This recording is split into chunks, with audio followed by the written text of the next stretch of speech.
Back for round 2. Today we're taking a look at Hiya Toys Exquisite Mini Alien vs. Predator Requiem Xeno Warrior.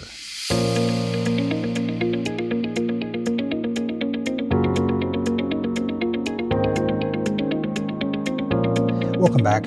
Always nice to add another alien to the collection, and I'm really excited to see the AVP Requiem alien. Since the movie was so dark, you hardly got to see the aliens in them at all, so it'll be interesting to see what the design of them looks like. So looking at the packaging for the AVP line, get a picture of the figure there, just the logo around the side. On the back, some legal information, and a couple pictures of the figure there. So let's get him out and see how he looks. So now that we have the Xeno Warrior out of his packaging, we'll measure him up, and he does stand about 5 inches tall, or about 12.5 centimeters. Of course, that really depends on how you pose him. I have him more standing kind of straight up and down, which is typically not how I'd pose him. I'd have him more in a crouching pose, but that is about his maximum height. For accessories, we do get our Hiya Toys stand here with the peg. Done in a great style. You've got these little cuts along the side of the base here. Taking any of these two brackets, just slide it into any of the slots you want. And then you can snap it together with another Hiya Toys base to build a kind of diorama. The only other accessory he brings is an alternate pair of hands. These fingers are slightly straighter compared to the ones that come on the figure. See, well painted and detailed. No egg or anything like that, or face huggers. I don't really remember if there were any in the film. I haven't seen the movie for a long time because it was really bad. And looking at the Xeno Warrior, even though the movie wasn't very good, I actually think the creature design was really well done.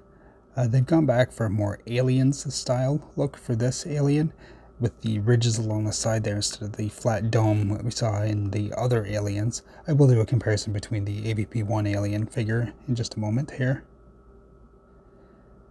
Got kind of a sharper jaw and everything, much more kind of bladed, sharper look to the entire creature there.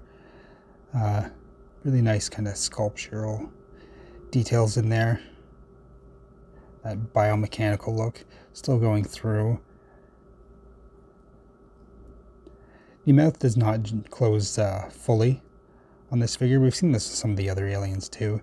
It does stay closed pretty well, like you can shake it and it stays like that, but a full closed mouth look isn't possible.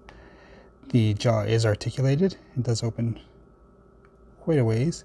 You have the inner jaw, which can be a bit tricky to get out. But once you get it out, there it is. Really thick inner mouth here. Not as long as some of the other aliens we've seen.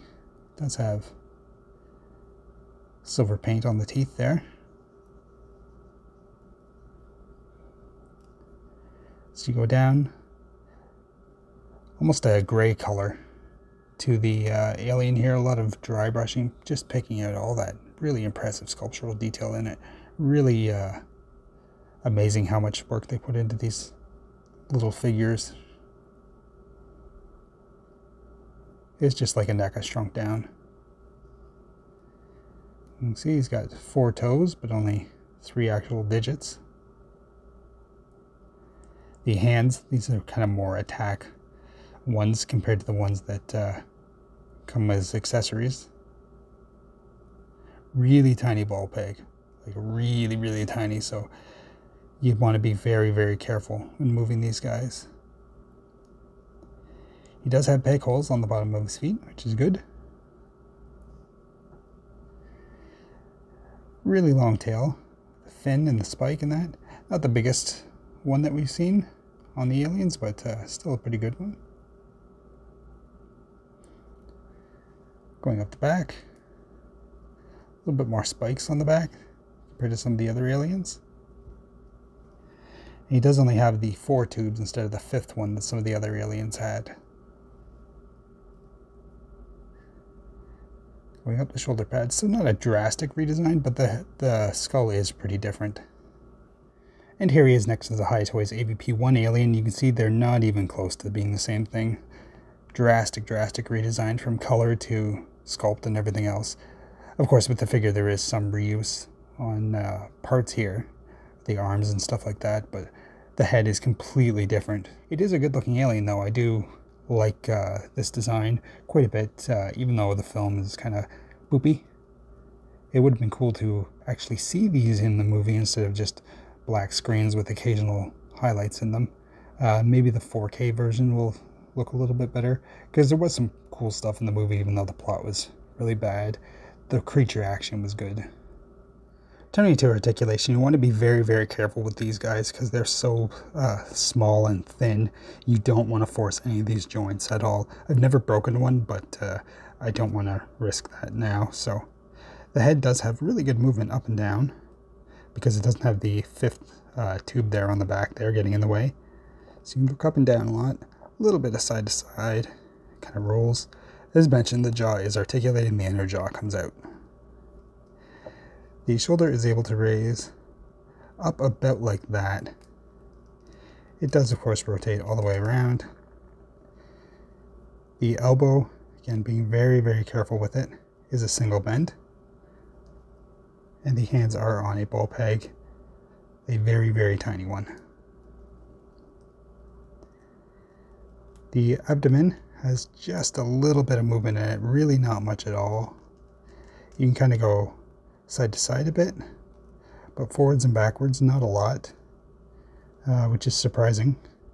The other aliens were a little bit more flexible, I think. As for the legs, they will rotate all the way around. You do have a double bend knee, although it's not the best. It doesn't kick back as much as some of the Predators, but still not too bad. And these do kind of shift around and everything, so you can get them in different positions to help. The foot is able to kick back really well.